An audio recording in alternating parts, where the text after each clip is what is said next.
یہ وہ T V پہ کہہ چکے ہیں، یہاں ہر بندہ اسی اس میں ہے۔ تو قاضی فائدی صاحب بھی کہتے ہیں کہ میں کسی کو جواب دہ نہیں ہوں۔ 1 سال سے جو انہوں نے قانون کا، عدل کا، انصاف کا جو بلاತ್ಕಾರ کیا ہے، جو ریپ کیا ہے، واقعی وہ کسی کو جواب دہ نہیں ہے۔ اور ہر کوئی جو ہے وہ دم دم دیدم دم نہ کشیدم، یعنی وہ کیا ہے گانا انڈیا کا بڑا زبردست، تک تک دیدم دم نہ کشیدم، وہ دیکھ رہا ہے، کسی کو کوئی پرواہ نہیں ہے۔ وکلا لمبے چوڑے چیک پکڑ چکے ہیں، تارڑین موجود ہیں، بھڑوے موجود ہیں وکلا میں، وہ ان کو گرانٹیں دیتے ہیں، وہ ان کو ہاؤسنگ سوسائٹیاں دیتے ہیں، لہذا قاضی فائدی سے کسی کو جواب دہ نہیں ہے۔ تو بہرحال انہوں نے جسٹس منیب اختر پہ گھناؤنا الزام لگایا ہے کہ یہ سینئر ججوں کی جو ہے وہ عزت نہیں کرتے، اور میں نے آپ کو بتا دیا کہ جسٹس منیب اختر سے صرف 2 جج سینئر ہیں، ایک منصور علی شاہ ہیں جو پہلے منیب اختر کے ساتھ ہیں، دوسرے قاضی فائدی سے ہیں۔ اس کا مطلب ہے کہ جسٹس منیب کا جو رویہ تھا وہ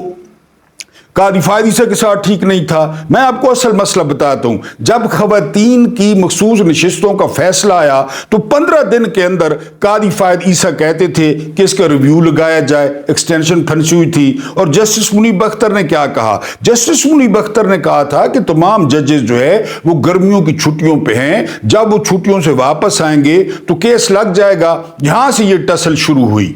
اور پھر جب قاضی صاحب بینچ فکس کرنا چاہتے تھے تو یہ 2 جج منصور علی شاہ اور منیب اختر وہ رستے میں رکاوٹ بن جاتے، اس رکاوٹ کو دور کرنا تھی۔ قاضی صاحب نے اسلام آباد کی طرف ایوان وزیر اعظم میں مدد کے لیے پکارا، انہوں نے فوراً آرڈیننس جاری کر دیا، آرڈیننس میں کمیٹی تبدیل ہو گئی اور قاضی صاحب کی اپنی مرضی کی کمیٹی بن گئی۔ تو بہرحال یہ وہ لوگ ہیں جنہوں نے ملک کے مسائل حل کرنے ہیں، ملک کے عدالتی جو ہے نا، ملک کو عدالتی بحرانوں سے نکالنا ہے، ان کی اپنی یہ حالت ہے۔ اور خاص کر آپ جس موڑ سے گزریں گے آپ کے سامنے قاضی فائدی سے ہوں گے، یہ شخص یہ کیا صورت اختیار کر گیا ہے۔ اور یہ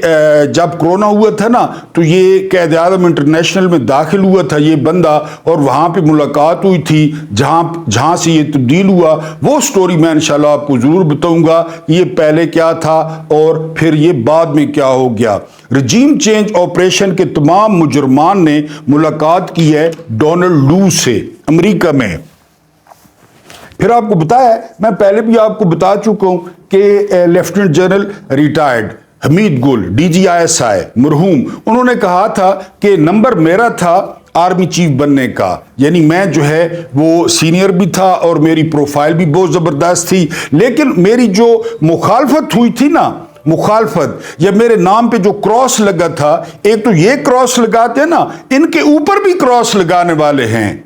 جی، اور وہ کراس لگایا تھا واشنگٹن نے۔ یہ حمید گل کی اپنا بیان پڑا ہے یوٹیوب پہ کہ میرے نام پہ واشنگٹن نے کراس لگایا تھا کہ اس شخص کو چیف آف آرمی سٹاف نہیں بنانا۔ اب وہ 18ویں یا 19ویں گریڈ کا افسر ہے دفتر خارجہ کا، اور اس سے ملاقات کر رہا ہے یہ 2 ٹکے کا وزیر اعظم۔ خیر اس کی اوقات یہی ہے، وہ وزیر دفاع ریحانہ ڈار سے ہارا ہوا، وہ ڈینٹونک جو 3رے نمبر پہ تھا لاہور میں، یہ سارے جو ہے وہ ڈونلڈ لو کے دربار میں اکٹھے ہوئے، اور یہ بھی ذرائع دعویٰ کر رہے ہیں کہ یہ جو IMF کی بھیک ہے، یہ جو IMF کی خیرات ہے جس پہ یہ پھر اب خوشیاں منائیں گے، قوم کو مبارکبادیں دیں گے کہ ہم نے تم لوگوں کے لیے مزید 5-6 سال کا بندوبست کر لیا ہے، تیاری پکڑو، کیونکہ اب اس 7 ارب ڈالرز کے پیچھے یہاں پہ ٹیکس لگیں گے، یہاں پہ بجلی مہنگی ہوگی، یہاں پہ پیٹرول مہنگا ہوگا، یہاں پہ ڈیزل مہنگا ہوگا، گیس مہنگی ہوگی، کیونکہ انہوں نے پہلے کہا ہے کہ جا کر نچوڑو جو ہے وہ ان لوگوں کو اور نچوڑو۔ اور پھر آخر پہ کیا ہوتا ہے ان قرضوں کا پتہ ہے آپ کو؟ آخر پہ وہ جس طرح پوڈری ہوتا ہے نا، چرسی ہوتا ہے، شرابی ہوتا ہے، وہ پھر گھر کے بھانڈے بیچنے شروع کر دیتا ہے۔ یہ اینڈ پہ یہ کریں گے۔ میں نے آپ کو پہلے بتایا تھا کہ سعودی عرب سے کہا گیا ہے کہ وہ ان کا جو 3 ارب ڈالر یا 4 ارب ڈالر ہمارے ریزرو میں پڑا ہے اس کو وہ جو ہے نا وہ رول اوور کر دیں، وہ اس کو ایکسٹینڈ کر دیں۔ تو سعودی عرب نے جواب میں، کیونکہ اب وہ بھی سیانے ہو گئے ہیں، ان کو بھی پتہ ہے کہ یہ جو ہے نا بیکار لاشیں ہیں، یہ صرف کھو ہیں، نہ یہ کام کرتے ہیں، ان کے ملک کے جو حالات ہیں وہ اسی طرح ہی ہیں۔ تو سعودیہ نے شرط رکھی ہے کہ آپ ریکو ڈیک کا تقریباً 25% ہمیں دے دیں، ریکو ڈیک کا 25%، جہاں پہ سونا ہے، یعنی وہ کس قیمت پہ مانگ رہے ہیں کہ ہمارے $4 ارب آپ کے، اس میں وہ بھی ادھار ہے، اس پہ سود بھی جا رہا ہے منتھلی، لیکن آپ اپنے ملک کا، یعنی جس طرح آپ کا گھر ہے، خدا نخواستہ آپ نے کسی کا قرضہ دینا ہے اور قرضے والا کہتا ہے 5 مرلے کا آپ کا گھر ہے اور آپ کو وہ قرضے والا کہتا ہے کہ 1 مرلہ میرے نام لکھ دیں، بس ٹھیک ہے، قرضہ برابر ہو گیا، یہ اینڈ پہ یہی کریں گے، یہ بھانڈے بیچیں گے، پی آئی اے فور سیل ہے، Pakistan steel mills for sale ہے، اس کے علاوہ O G D C L for sale ہے، ایئرپورٹس فور سیل ہیں، ریکو ڈیک پہ سعودیہ نے جو ہے نا وہ تقاضا کر دیا ہے، تو یہ رجیم چینج آپریشن کے، لیکن رکھنا انگوٹھے کے نیچے ہے، ظاہر ہے اب آپ کیسے آنکھیں دکھائیں گے؟ یعنی جب آپ ان کا کھاتے ہیں، یہاں پہ جو بڑکے مارتے ہیں کہ پاکستان ایک نور ہے اور پاکستان اللہ کے رازوں میں سے ایک راز ہے، کھانا سود، کھانے قرضے اور بننا صلاح الدین ایوبی، بننا خالد بن ولید، معاذ اللہ، بننا جو ہے نا وہ محمود غزنوی، اور کھاونے قرضے اور قرضوں پہ لینے پروٹوکول، قرضوں پہ چلانے میس، قرضوں پہ کرنی جو ہے نا وہ پارٹیاں، قرضوں پہ چلانے کی کلب، اور پھر ان کے سامنے آنکھیں نکالنا، وہ ٹانگیں نہ توڑ دیں تم لوگوں کی، بولے نا وہ لبنان میں کیا ہو رہا ہے، خالی آپ سوچ، میں تو یہاں پہ لگا نہیں سکتا ویڈیوز کیونکہ ویڈیو ڈیلیٹ ہو جائے گی، آپ دیکھیں پورا کنٹینر بھر کے لاشوں کا غزہ میں بھیجا گیا ہے کہ یہ سنبھالیں، وہ غزہ والوں نے کہا یہ کون ہے، کہاں سے، انہوں نے کہا سنبھالو، جدھر کرنی ہے کرو، دیکھ رہے ہیں آپ لبنان میں، تو کون بولے؟ اگر بولتے ہیں تو مال، قرضہ، سود، پروٹوکول، چمکتی وردیاں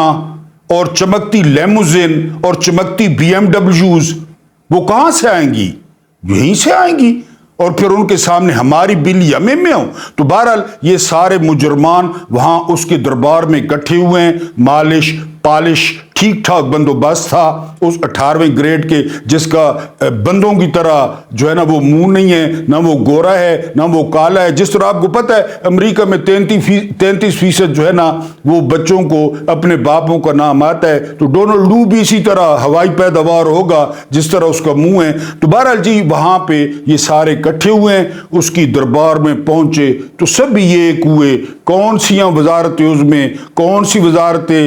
دفاع اور کون سی وزیر دفاع کی ذرا تقریر سن لیں کہ ایک روبوٹ ہے جو یہاں پہ اتنا بکواس کرتا ہے، ہر معاملے پہ بکواس کرتا ہے، وہ خواجہ رنگ باد جس کے منہ کو پیچش لگے ہوئے ہیں، وہاں پہ ایک لفظ نہیں بولا جا رہا اس سے، سامنے مالک بیٹھے ہیں، مالکوں نے پٹے پکڑے ہوئے ہیں، وہاں پہ جس طرح وہ نام لے رہا ہے فلسطین، جس طرح ایک روبوٹ ہوتا ہے، عمران کی تقریر نکال لیں اور اس رنگ باز کی نکال لیں، بہر ان کے غلام ہیں، انہی کا کھاتے ہیں، ان جائیدادیں باہر ہیں، کچھ کرتے ہیں تو وہ جائیدادیں سیز کر دیں گے۔ بہرحال اب ہم آتے ہیں آخری اس پہ، ایک ہندو تھا راجپال، اس نے معاذ اللہ خدا نہ خواستہ حضرت محمد مصطفیٰ صلی اللہ علیہ وآلہ وسلم کی شان میں گستاخی کی تھی اور اس نے کتاب لکھی تھی، کتاب کا نام بھی مجھے آتا ہے لیکن میں وہ لینا نہیں چاہتا۔ بہرحال بڑے احتجاج ہوئے، ایک احتجاجی مظاہرے سے ڈاکٹر اقبال خطاب کر رہے تھے، یعنی یہی توہین رسالت پہ، کہ وہاں سے خبر آئی کہ غازی علم دین نے راجپال کو چھرا مار کے مار دیا ہے۔ یہ خبر جو اسٹیج پر ڈاکٹر اقبال کے پاس پہنچی تو ڈاکٹر اقبال نے وہیں سے اعلان کیا کہ ہم باتیں کرتے رہ گئے، پنجابی میں کہا، لیکن ترکھانا دا منڈا بعد ہی لے گیا۔ یہ میں نے بات کیوں کی؟ کیونکہ تسلی سے جو کرٹیز، میرا خیال ہے کرٹیز بیکرز ہے یا وہ جو ہے نا مٹھائی کی دکان ہے ڈونٹس اسلام آباد میں، اس بندے نے تسلی سے پوچھا کہ آپ قاضی فائزی سے ہیں،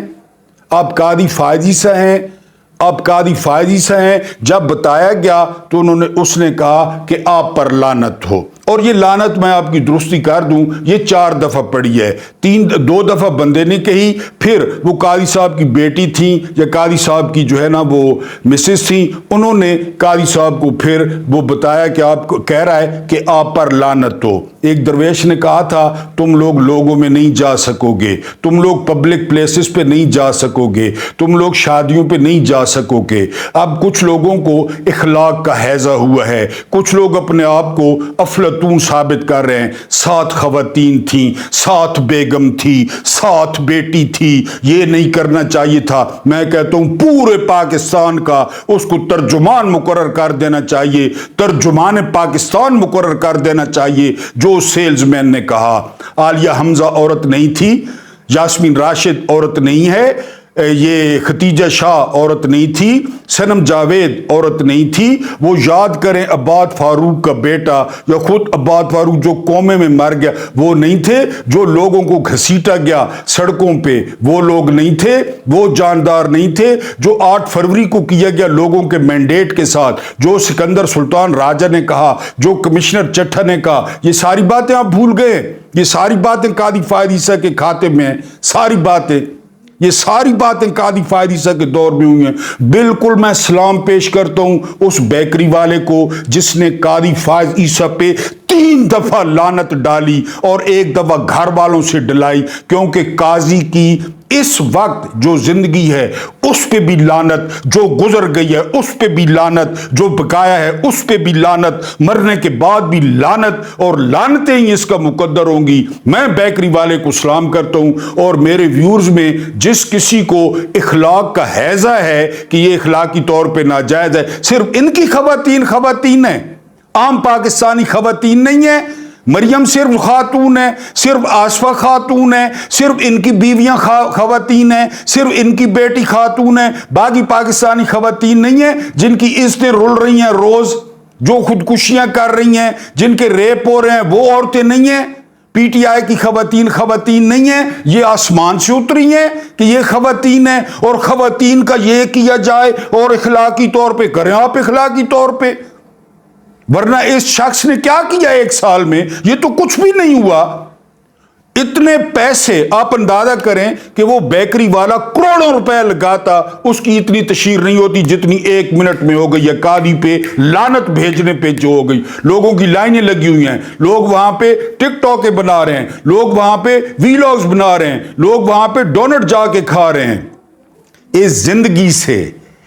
زندگی سے 1000 گنا بہتر موت ہے۔ وہ ایک ویسے تو نہیں کہا تھا نا شیر نے، حیدر علی کے بیٹے نے ویسے تو نہیں کہا تھا کہ شیر کی 1 دن کی زندگی وہ قاضی فائز عیسیٰ جیسے گیدڑوں کی 1000 سالہ زندگی سے بہتر ہے۔ پورے سوشل میڈیا پہ لعنت، نیشنل ٹی وی پہ جو ہے نا وہ لعنت، ٹک ٹاکوں میں لعنت، ویلاگز میں لعنت، میں نے بھی اپنی شارٹ میں لگا دی ہے وہ لعنت، آپ چاہیں تو دیکھنا چاہیں۔ ان کی خواتین خالی خواتین نہیں ہیں، ساری خواتین برابر ہیں۔ اللہ پاک آپ کو آسانیاں عطا فرمائے، آسانیاں بانٹنے کی توفیق عطا فرمائے۔ رب کریم آپ کے اور میرے مرحومین کی مغفرت فرمائے، ان کے ساتھ عدل کا نہیں رحم کا اور احسان کا معاملہ فرمائے۔ مجھے برداشت کرنے کا بہت بہت شکریہ۔